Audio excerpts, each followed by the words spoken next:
I got here in the summer of 1970. And why did you choose Mendocino? I was coming out of Santa Barbara at the time, and this town had some activity in the summer when I got here, and it had a lot of people walking around, a lot of kids, a lot of young people, and it had a couple of leather shops, and I was going to open up a leather shop, and so it had potential. It had potential. It didn't have much else, but it had commerce, it had beauty, it had a climate that was pleasant. So I decided this could be a good place to make a living. And I settled in the fall, picked up a shop,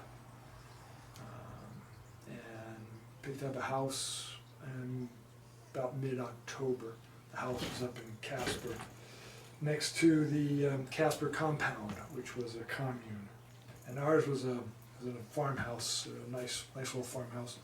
It wasn't a commune, it was a group of people that came together because it was an expensive house. It was $140 a month. So we split the rent, and it was nice. And my roommates at that time, Lynn Keyswetter and Bob, I came out of New York at the time, and they were looking for something completely different, and they found Mendocino about the same time.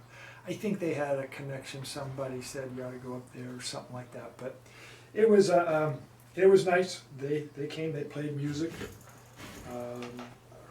Her guy, Bob, he was a rock and roll musician, and he was going to make it big. And I don't think she particularly wanted to do all that. I think she simply wanted to play music and live a nice life. And anyhow, it was fun. It was fun to that fall, that winter. It was pretty comical as to how little things we knew about houses in the country, like wells that don't work, and septic tanks that don't work. Somebody said you get your firewood up at Jackson Forest, and you get your permit for it up at the Jackson Forest in Fort Bragg. So we went there, and I think it was like $50 or $75 or something, and you got a permit to cut firewood. And so we didn't really understand what they were talking about, how much. And they said, well, it's 3 cords. And you go, okay, how much is 3 cords? 3 cords is how much wood you're going to need for the winter. How will I know when I get the 3 cords? And he looks at me and says, because when you get enough for the winter, you'll have 3 cords. Meaning, just go away, kid. So we cut up as much wood as we could and made it through the winter. It was interesting. It was a, we didn't really interact a whole lot. You did. They were your neighbors. They were there. They had their jobs. They had their things, but their lifestyle was very different also, because as soon as the rains came, they couldn't log anymore, and so that was they were laid off. They went about and did other things, but they couldn't do that anymore. The whole town, the whole area shut down as soon as the rains came. It was very interesting. If you hadn't experienced, if you came from Southern California, where it doesn't stop, whatever they're doing, they keep on doing it. But here, it stops. Everything goes back to a different kind of a pace. The money was pretty much got scarce real quick, and so steady jobs were not available. That's really what it was. But it was okay. Most of the people that moved up here weren't doing a whole lot of steady jobs, you know. But it was when you asked about how did it mingle. A lot of the folks who moved up here, they started working at the mills. They started working in the woods. Those were good paying jobs. They did do that. Everybody didn't come at the same amount of capital, you know. And so some people I had enough capital to open up a shop and sit there and wait for people to come in. And of course, come wintertime, they didn't. And so it was really tough on, money just didn't spin around. And so you had to get used to that concept, in other words. And so some people had a good cushion, some people didn't. There's quite an array of people. Some of them were simply drifting for a while. A lot of the people that I knew that when they first came up here, after a year or two, they went back and did what they were supposed to do, be it, you know, corporate law, marry the right type of a person. They just, it wasn't for the lack of wanting to do something. It just didn't work for them. Family calls too, you know. So yeah, there's a whole lot of reasons, and a lot of it had to do with luck. A lot of people moved out of the area simply because they never could find steady housing. Housing was not really expensive, it was just in short supply. There was more people looking for it. And so if you've moved 4 times in 3 or 4 years, you might start thinking there's a better place somewhere. And so that's what happened. I moved 3 times in 4 years, but that 4th one I stayed, still in it. It's been 40-some years. Someone told me that before Bill Zacha moved here, that he had he went to Carmel and started to look around there and thought about that as a possibility, but he saw already that it was becoming pretty commercial in late 50s. But that was considered to be a sin, you know. The poster that I saw was "Don't Caramelize Mendocino." Oh yeah. You can just hear Antonia Lamb saying. Exactly. And what they were talking about, because I had a positive impression of Carmel when I first saw it. It wasn't much, but I didn't see what was wrong with it. And when I went down to Carmel on a vacation of some sort, I did see exactly what it was. It was, the property was so valuable that you had walkways that enticed you off the main street so they could rent the back buildings for more money. You could fit more commercial into that. So it was beautifying that kind of thing. And when I came back, I took a look down here. I was not at this location then. I took a look down here, and that is what they're talking about. That brick. Instead of a boardwalk, instead of an old dilapidated boardwalk, So it's brick, it's gardens, it's pretty. Well, that was all part of Bill Zacha's renovation. did he sort of make his mark with certain? Oh, absolutely. The doctor's office down on Main Street, the flat top roof building, that's his. Oh yeah, that was his house. It's still Thank you. Take care now. Enjoy your day. He built this into artist studios, Northlight. He had Charles Stevenson up there. He had, right. Yeah, he had artists in there. He made this to be a laundromat because you needed a laundromat if you're going to have, people stay. And so he did that. He convinced Betty Goodman to move in here and open up a bookstore and and have art supplies so that people could get their art supplies and art books also. That's why it's called Gallery Book. Okay. Yes, it's all part of his plan. He worked hard all the time. His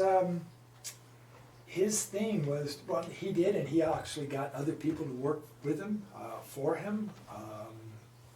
He redid the water tower next door. He made it his architecture, his way of architecture. He saw that his way. He was not a good historic preservationist. He saw it differently. I understand his philosophy, but I did not I did not care for it. His was modern. He was a modern. He had modern lines. He had modern windows, and that's how he saw it. But he also thought it was a philosophy of you don't copy the old historic buildings. You make, if you're going to make a new building, make it so that it is obviously a new building, and it's not a phony. It's not trying to imitate.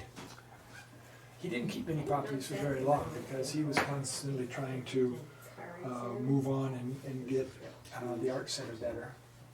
But he did need certain things. He needed housing for his teachers, and he needed some housing for his students. So he had to do certain things in order to make the art center successful. But that was the deal that the people of the town, Emmylou Packard and a few others, they wanted the headlands saved.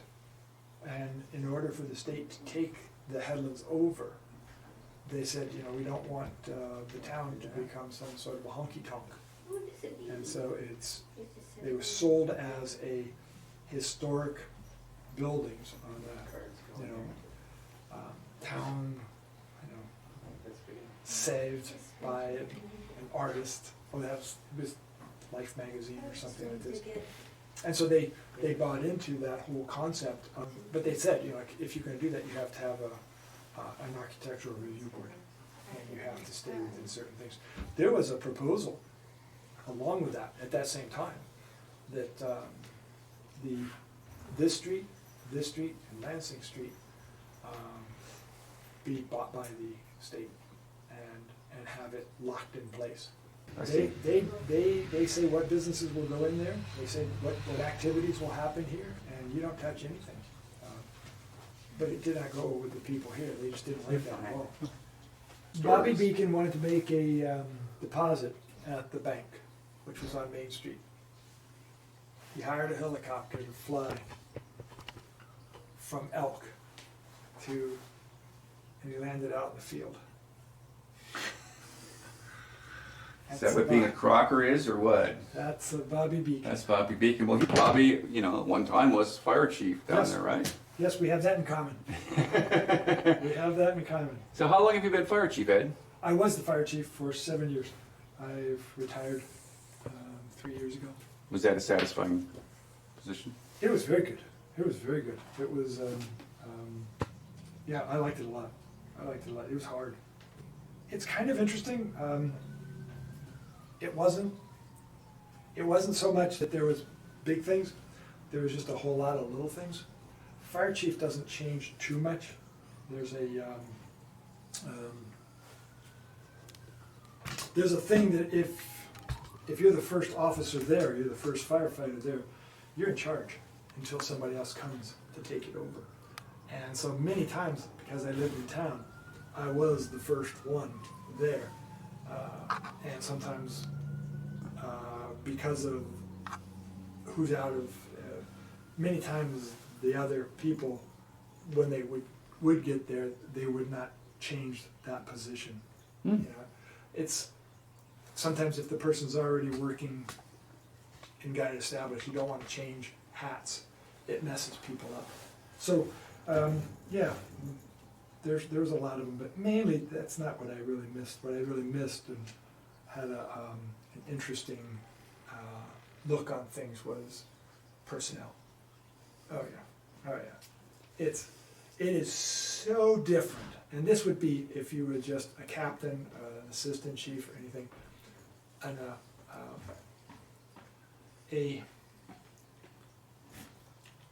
how would you say it? It's like most fire departments, most firefighters, they have a paid fire department. And when the paid fire department is set up, the person in charge knows exactly what's coming, who's coming, what they have, and their skill level. And it's just a given. That's how they work. A volunteer fire department, when the siren goes off, you shuffle the cards and you're dealt a hand. And you now you don't see your whole hand even. You see part of your hand. This is what you have to work with. And you know these people, you know what they can do and what they will not do. And you assume that other people will be coming as soon as they possibly can. That's a when and an if. So you play your hand as you come it. And you look at it and you say, this is what we're going to do. You know, Bobby does not like to go up on ladders, so I'm not going to send him up on a ladder. I'll send George. You know, Sally's just brand new and she's real good at medicine, but she's not going to go in fire. So it's like, you just have to look at it, and that's how you're going to deal with that building, that incident, whatever it is. And it is so unlike most paid fire departments. They know everything they got, and they just keep on, you know, so it is different. We don't even have hydrants all over town. We lost the gym. We lost the gym because we didn't have, well, it was probably going too long when we got there, but we couldn't keep water going onto it. So, and it was, yeah, so it is different. It is different. Wow. Our structures are somewhat substandard, being old.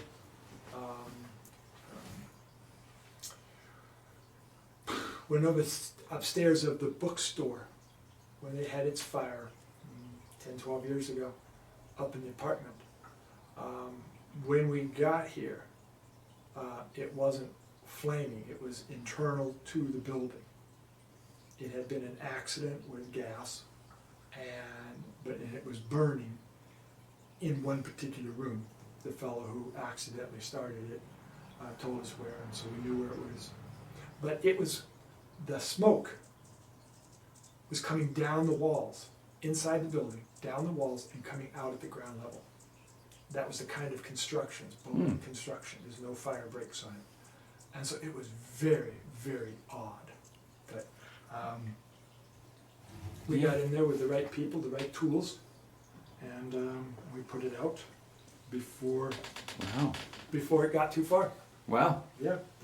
I mean, it did a lot of damage. It did a lot of damage.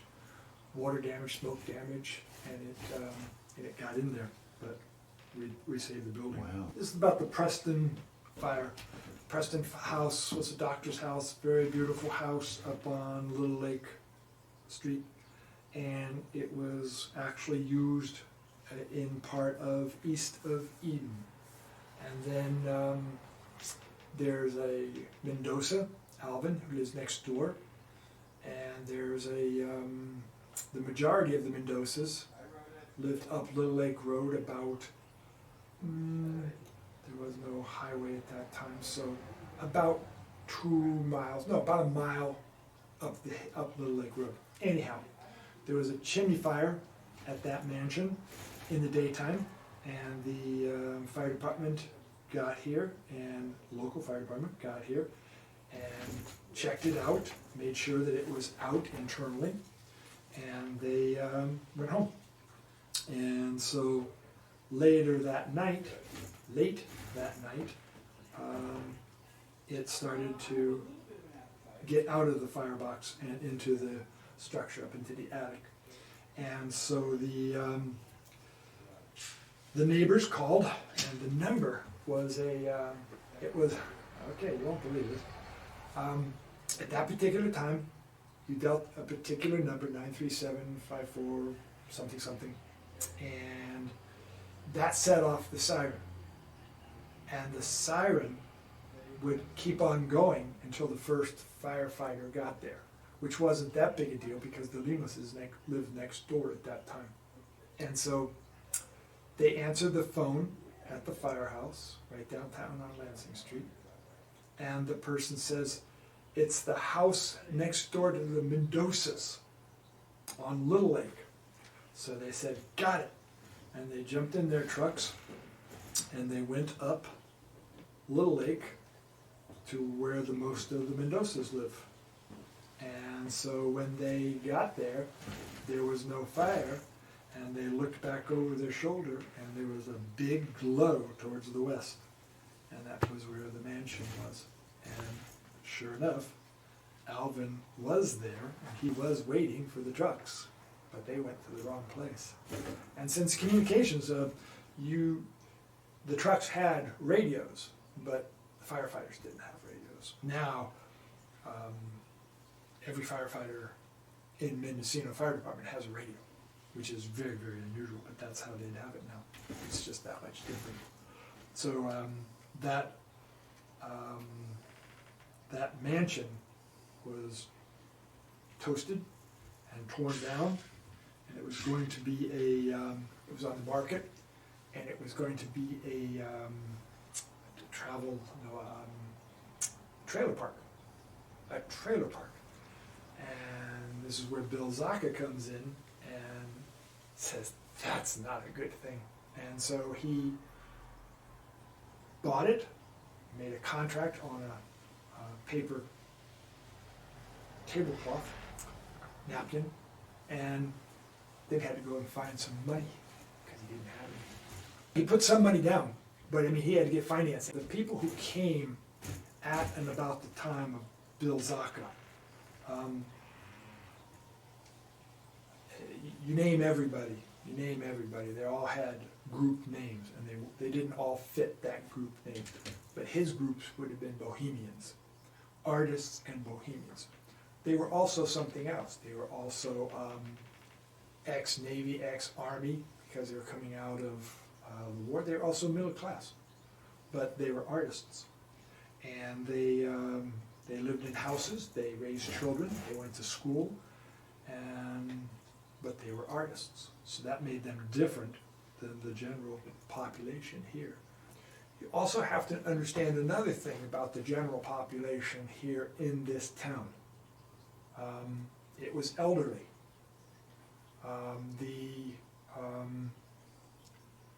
When the Depression hit, a lot of people left. And as the population shrank, they still had families that had jobs, that had kids, that went to the school. The classes of 1950, 1948, after the war, where the rest of the world is rebounding, jobs everywhere, opportunity everywhere, it was not here. So the classes of those Mendo High graduates all moved away. One or two stayed, one or two could work at the mill, they could work at in the woods. There were still jobs, but it wasn't like it used to be. And so most of them went other places. So when you do that for a couple of generations, the town that you have is elder. And these are the people who made it through the Depression, went off to war, and came back, and the town had, buildings were not a problem, houses were not a problem, dollars were, money was, but there was enough to get by. Miles Paoli, my original landlord, was absolute wealth of information by just telling me stories about how it was. And so now you bring in, after all those years of just barely getting by, you bring in the artists, and they have different attitude, a different way of looking at things, but most definitely they were capitalists, so that's a plus. Mm-hmm. They paid a lot of money for buildings, that's a real plus.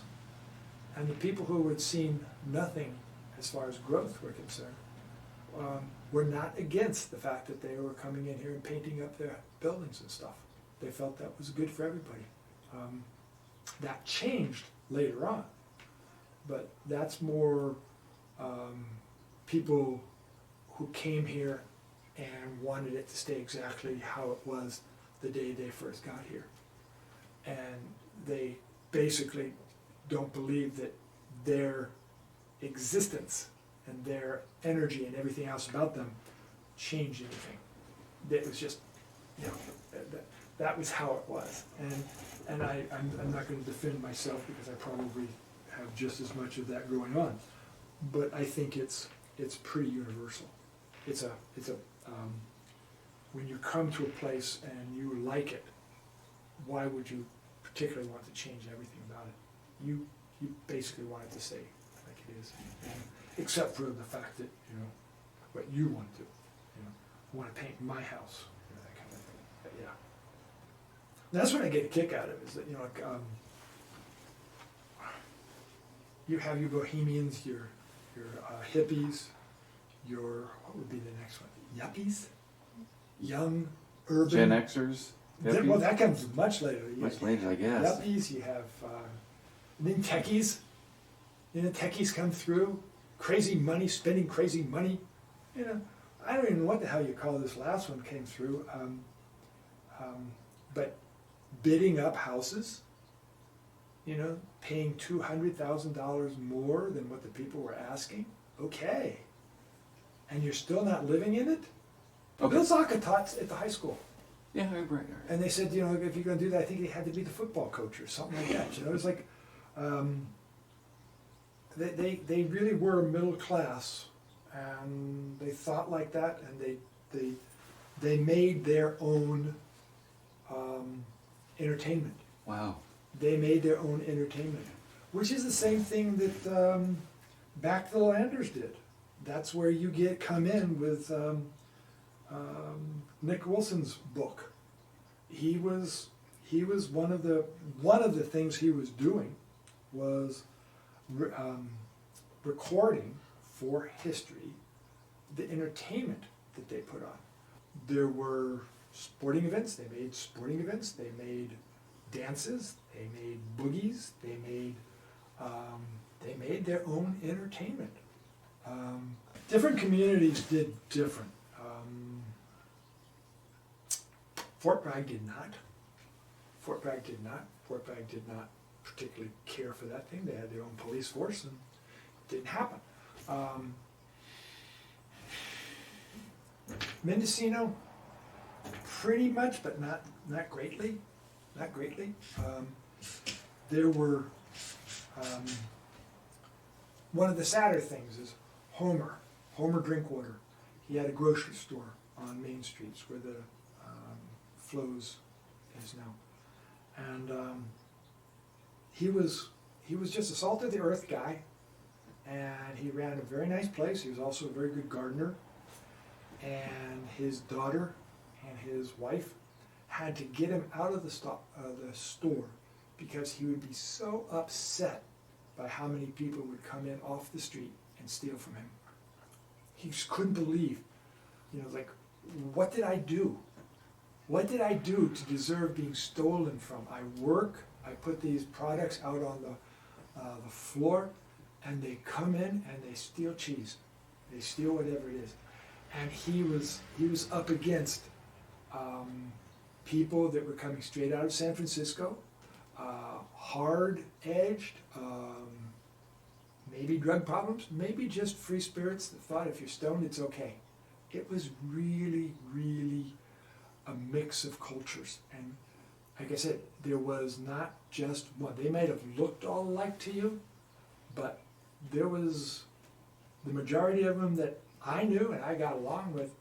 Basically, they were middle-class kids that just didn't want to do it the way their folks did, you know. And here I sit now with a collar. That's just the way it was, and it was it was a sad part. And there's a lot of people that didn't think that what they did here was harming anything, and it was, maybe it shouldn't have been offensive to them, but they were offended. They were offended by the group, the fact that somebody, or maybe somebody knew that what was happening to Homer, and they just painted them all that way. That's not right, but there you have that kind of a thing.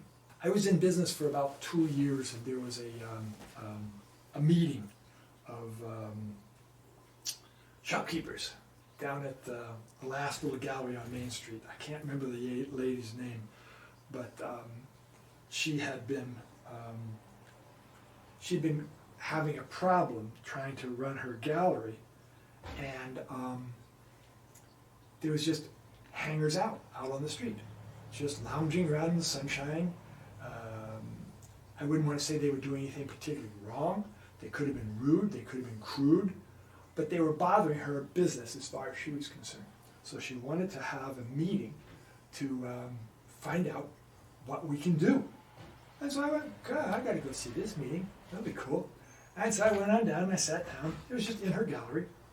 And Reno Bartolome was the sheriff. Reno Bartolome had a sheriff's hat that looked like a cowboy. He had cowboy boots. And that's our sheriff, cool. And he goes, oh, guy, yeah, but all right. He sat there and listened to them all complain about this. And finally he says, what do you want me to do? And she says, make them not stay there. They're just staying there. He says, okay. So if anybody is sitting out on the street, you want me to just shoo them along? And I said, yeah. He says, okay, I just want to be clear. So if this guy and his wife come into your shop and they look at your art, and the man just doesn't like it. He just doesn't like it that much. So he goes out and sits down and waits for his wife. So she's in there buying a painting, and then when she comes out, I'm telling the husband to move on. And the lady from the gallery said, no, not him. He says, I don't know which ones have the money, lady. He had a good time with her. But it's been a problem. It's always been a problem, and it'll probably always be a problem. There are people who can be a problem, and there still may well be. It's just that this person's opinion that kids weren't doing it, because I don't see unhappy kids too much. I was walking up by the post office a couple of years ago, and there was I'll say 5, maybe 6 teenage girls, and that's Ford Street, coming straight out of the high school, and they're just walking straight down the middle in a line, and for no particular reason, just laughing with their friends, talking. And I just looked at that and I thought, far out. This is their street, this is their time, this is their town. And go around them. Yeah, okay. I think I've seen that numerous times over the years. And it's to me, it's still a very pleasant thing that kids are comfortable here. Kids are, we don't play football anymore. We don't have enough kids for that. Still play volleyball, still play basketball. So some things haven't changed too much. Okay, I'll tell you the story. Okay. I'll tell you the story about the game. This is the first Thanksgiving. We're in that red house in Casper, and the commune is next door. And if you buy into my thesis that the people who came here during those times were basically middle-class kids, then you will understand that Thanksgiving was set in a certain pattern. And one of those patterns had to do with what you ate, who cooked it, how it was done, in the middle of the day, and football. Go back to what I said earlier. We didn't have television. So there was no football on television. But football was part of Thanksgiving.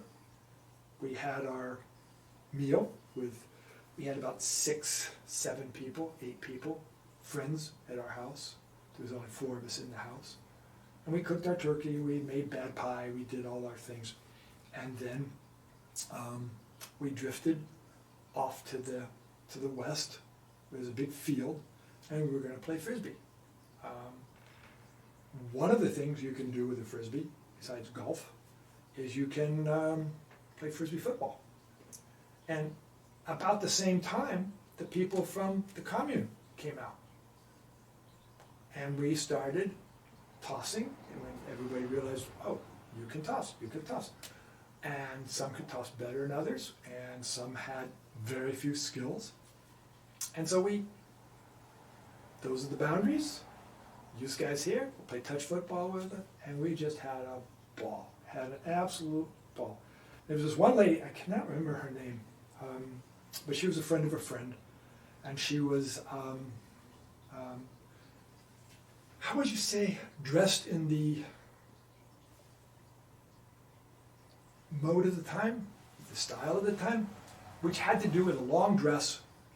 The fact that she had no bra was beside the point because there was not much skin show. There was like, don't look at me, just I'm just a person. It was a dress like that. And so she wanted to play, so she played. And I would, okay, go get in her way. Just go get in her way so she doesn't come to me. And I was telling her to block, without trying to, don't hit her, just block. And so she did that for a while. They danced around, they had a good time. And we weren't really keeping score or anything like this, but it was getting kind of almost getting dark, so we said, let's just play for a couple more times. And so we still huddled up. And we said, okay. But it was really basically, it was not really fair because, like I said, the skill level was all over the place. So if you really wanted to score, Johnny, go long. And so Johnny go along, and I throw it to him. And they had a couple of guys on their team. They was, they're going to throw it to Johnny. You go out there. And so it was pretty much well known who was and who wasn't. And so for fun, I said, okay, Johnny, go along to the left. And I cannot remember the young lady's name. And I said, I want you to go out there and catch it when I throw it to you. And she said, okay. So she just, the whole thing was over here. We were running around over here, and there she was, standing out there on the side of the field. I tossed it to her. She grabbed that frisbee, grabbed the skimmer rake, picked up that dress, and just ran straight on through. We called it right there. That's the game. Obviously, it can't get any better than that. Thanksgiving.